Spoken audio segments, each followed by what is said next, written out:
사실상 이제 대선 분위기와 함께 후보들에 대한 관심도 높아지고 있는데 어제는 보니까 이제 그 명태균 게이트와 관련해서 언급되는 분위기도 하지만 홍준표 대구시장이 100분 토론회에 나왔더라고요. 아, 어제 나왔어요? 나왔는데 나왔는지도 모를 수도 있는데. 나 보다가 잤어. 근데 그 발언들이 약간 이분이 약간 품격 있는 분은 아니다. 왜요? 뭐 한동훈을 뭐 싫어할 수는 있어. 예를 들면 이 사태까지 오게 된 것은 한동훈 책임이다 이렇게 얘기하는데 네. 중간에 이래저래 말하다가 대신 들어오면 나한테 죽는다 막 이런 얘기를 하는 거. 아 그리고 너무 그 나이를 가지고 뭐 애를 약간 이런 식으로 표현하더라고. 되게 듣기 불편하더라고. 정치판에 들어오면 나한테 죽는다고 다시 들어오면. 우리 대신 들어오면 나한테 죽는다 뭐 이런 맥락이었는데. 예. 그러니까 뭐 윤석열이 만든 인형이다 뭐 이런 한동훈 전 대표한테 이런 표현들 쓰고 그랬는데 저는 뭐 홍 시장의 어떤 캐릭터 뭐 그건 어떤 분은 그 매력으로 또 보시더라고요. 뭐 이런 게 잘 드러난 것 같아요. 사실은 네. 홍 시장이 약간 저렇게 막 거침없이 얘기하는 거를 또 그래서 한때는 그걸로 홍카콜라라는 얘기도 들었잖아요. 맞아요. 네. 그러니까 근데 이제는 약간 뭐라고 해야 되나 좀 그런 화법에 사람들이 좀 지친 것 같아요. 홍준표의 그런 화법이 더 이상 신선해 보이거나 게다가 본인의 어떤 걸린 것들이 굉장히 많은데 네. 계속 사기꾼 얘기는 난 더 이상 하지 않으마 뭐 그렇죠. 이런 식으로 한다든지 뭐 이런 실컷 것들이 하다가 갑자기. 뭐 그래서 근데 뭐 홍준표 시장이 말씀하신 것 중에 윤석열이 만든 인형이다라는 거는 대체로 더 동의합니다. 뭐 인형이라는 표현까지는 그렇지만은 윤석열 정부에서 얼마나 한동훈을 띄우려고 했는지는 제가 좀 이래저래 들어서 많이 알아요. 그러니까 정권 초반에 오세훈 시장은 엄청 견제했어요. 이 정권이. 예, 오 시장이 거의 탄압 수준으로 약간. 아 그래요? 예. 느낄 초반에. 네. 진짜 견제를 많이 했는데 그게 한동훈을 법무부 장관으로 띄우고 그다음에 대선 후보까지 만들려고 하는 플랜들이 있었어요. 여기에서. 그래서 잠재적 대선 경쟁자 보수 정당에서 대선 경쟁자가 될 수 있는 사람들을 엄청 했는데 견제를 했는데 그게 풀린 게 잼버리 때 오세훈 시장이 그 애들 그 잼버리 대원들 데려다가 여기에서 공연도 보여주고 그래, 막 잘 이런 케어해줬죠. 잘 케어해준 네. 거 그때 굉장히 윤석열 대통령이 환하게 한번 웃으면서 국무회의 때 국무회의가 열리는데 서울시장 배석하잖아요. 네. 항상 말단에 있었거든요. 그때 딱 한 번 윤석열 앞에 앉았대요. 오세훈 시장이. 그래서 약간 한동훈이 나가게 되면서 약간 오세훈 시장에 대한 견제가 풀렸는데 그때 당시에 어마어마하게 많은 일들이 그 한동훈을 띄우기 위해 이뤄졌다. 뭐 제가 나중에 그건 다 좀 한번 기회 되면 말씀드릴게요. 그런 일들이 있어서 윤석열이 만든 인형이라는 게 완전 틀린 얘기는 아니에요. 근데 저는 이제 홍준표 시장이 지금 굉장히 좀 난처한 건 뭐냐면은 한동훈을 때리면서 컸거든요. 참 이게 어폐가 있는 건데 한동훈 워낙 그 지지율이 높아지다 보니까 계속 한동훈 때리게 하면서 맞아요, 자기 몸값을 네. 홍준표 맞아요. 시장이 키워왔는데 문제는 뭐냐면 그렇게 때리면서 클 때는요. 한동훈 대표가 지금도 만약에 막 지지율 30% 나온다 이러면 홍준표도 같이 크죠. 근데 안타깝게도 한동훈 대표가 자기보다 낮아. 책은 많이 팔리지만 지지율이 이제 더 네. 비슷비슷하거나 낮아서니까 예. 때릴 대상이 없어지니까 홍준표 같은 유형의 정치인은 자기 컨텐츠가 없어요. 누구 비판하고 때리고 뭐 애들 취급하고 좋다. 이러면서 화제 만들어가지고 커왔기 때문에 이제는 이 마케팅 전략이 안 통하는 거고 또 하나는 김문수라는 다크호스가 나타나가지고 김문수 장관은 아무것도 안 하고 숨만 쉬었는데 모든 당원들 밑바닥에서 지금 김문수 쪽에 향하고 있기 때문에 네. 지금 홍준표 시장은 좀 사면 초과에 좀 끼어 있다. 누굴 까야 안 돼. 되나? 아니 한동훈을 까도 지지율이 안 올라가고 그렇지. 김문수를 대적하기에는 너무 커졌어 거기가. 그렇다고 오세훈을 까기에는 같이 명부도 있고. 그럼 이제 명태균으로 묶이죠. 그렇죠. 친명으로 묶이죠. 친명 내전으로 갑니다. 그 마지막 얘기는 이 얘기를 해야 될 것 같은데 이재명 대표 공직선거법 위반 사건 항소심 선고 기일이 잡혔습니다. 2심 선고일은 3월 26일. 그러니까 대충 계산을 해보면 아마도 그 헌재에서 탄핵 심판 결정이 나온 뒤에 그 선고가 나오는 셈인데 이게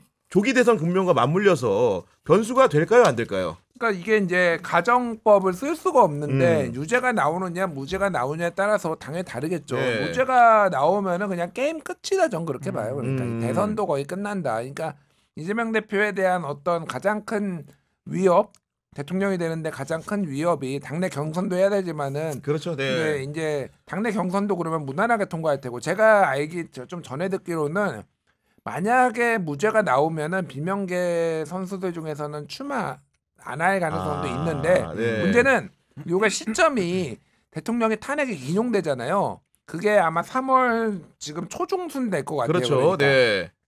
그러면은 일주일 정도 이제 뭐 그러니까 선거인단도 모집하고 그리고 이제 후보 등록도 받고 2주차부터 본격적으로 해서 지금 민주당은 3주 동안 지금 경선을 한다라는 거예요. 네. 그러면 이게 시점이 그 경선의 첫째 주 아니면 둘째 주 정도가 지금 될 것 같아요.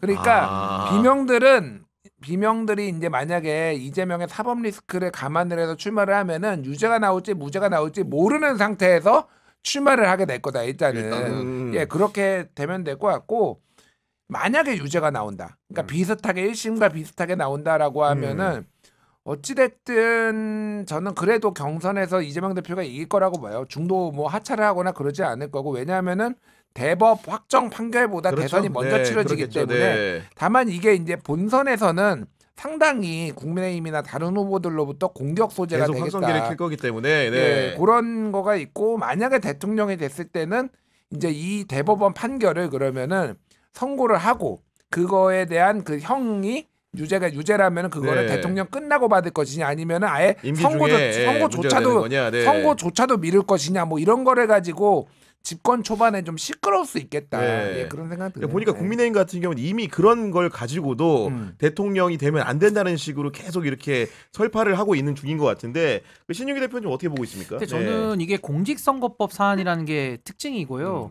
전 이거 검찰의 정치 기소고 정치 재판이라고 제가 확신을 갖는 이유가 뭐냐면은 국민의힘에서 사실 들어보면요 이재명 대표에 대한 비판 중에 공직선거법 비판이 제일 많아요. 그러니까 국민의힘에서 계속 정치적으로 쟁점을 삼고 있기 때문에 전 정치 기소라고 보는 겁니다. 만약에 국민의힘이 가만히 있고 그냥 본인들 할 일 하고 이건 재판의 시간, 법원의 네. 시간으로 맡겨놨더라면 제가 이렇게까지 심하게 말은 안 하는데 얘기를 들어보면 다 이재명 대표 뭐 못 나와야 된다, 법원이 빨리 선고를 이 재판을 놓고 이미 정치화를 시켜버렸다니까요. 그러니까 이거 저는 정치 기소라고 전 단정을 지어도 아마 국민들이 많은 분들이 동의하실 것 같아요. 그래서 이거는 아무리 유죄가 나와도 지난번에 1심 때도 그랬습니다.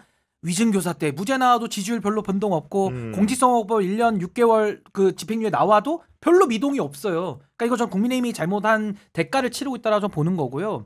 또 하나는 이게 대선을 치르다가 발생한 말에 의한 거짓말 논란인데 이게 낙선자도 적용되지만 당선자도 적용되거든요. 공직선거법. 근데 대통령은 불소추 특권이 있으니까 면제받았던 거예요. 그냥 지금 내란죄만 넣은 거 아닙니까? 근데 솔직하게 윤석열 대통령 거짓말 얼마나 많이 했어요. 맞아요. 지금. 그러니까 이게 명예 안 서는 거예요. 그러니까 이재명 대표가 거짓말했다 치더라도 낙선자니까 심판 받았고 윤석열이 상대 후보고 대통령 됐는데 불소추 특권으로 방어 두르고 있는데 네. 여기는 거짓말 더 많이 했어. 그러니까 이게 안 맞는 게 있고 그래서 제가 또 정치화 됐다는 거고 마지막으로 이 공직선거법 요건을 보면요. 이게 지금 고등법원 판단 전 다를 거라고 보는 게 부장판사 3명이 합의부를 이뤄요. 그러니까 상당히 맞아요. 네. 관록 있는 판사들이 하니까 이제 저 사실심에서 마지막인데 공직선거법 조항에요. 행위에 관하여 이거 행위입니다. 행위에 관하여 허위의 사실을 말했을 때 처벌하는 겁니다. 근데 이게 이재명 대표의 뭐 대장동이든 백현동이 그건 수사할 사안이고 요것만 놓고 보면 누구를 기억하지 못한다. 이거 기억의 문제예요. 사실 인식의 문제.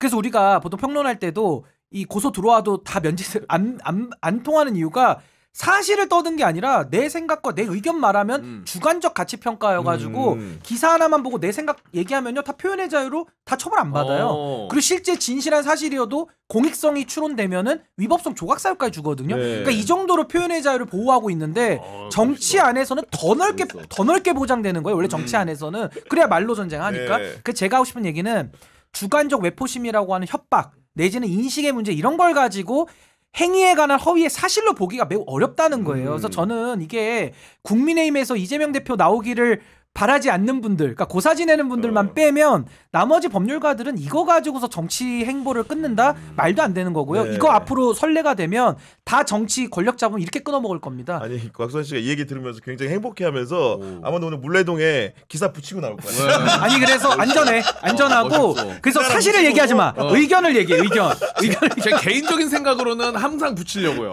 아 그리고 추측된다 얘기하면 됩니다. 추측이 됩니다. 내 생각엔 그래 이렇게 얘기하면 돼. 아니 그래서 저는 말만 맞히면 설사 유죄를 때리더라도 이게 피선거권 10년을 제한하는 거니까 또 지지율도 높잖아요. 그러니까 저는 판사들이 한 80만 원 정도, 70만 원 요렇게 80만 원 넘어가지 정도에, 네. 이걸 가지고 징역 뭐 2년 구형했더만요 검사들이. 네. 이걸로 실형하고 또 누군가는 법정 구속시키래요. 그러니까 아유 정말 좀 적당히 하셔야지. 네. 이건 너무 국민의힘에서 우려먹은 게 많아서 너무 네. 정치 쟁점화를 했다. 알겠습니다.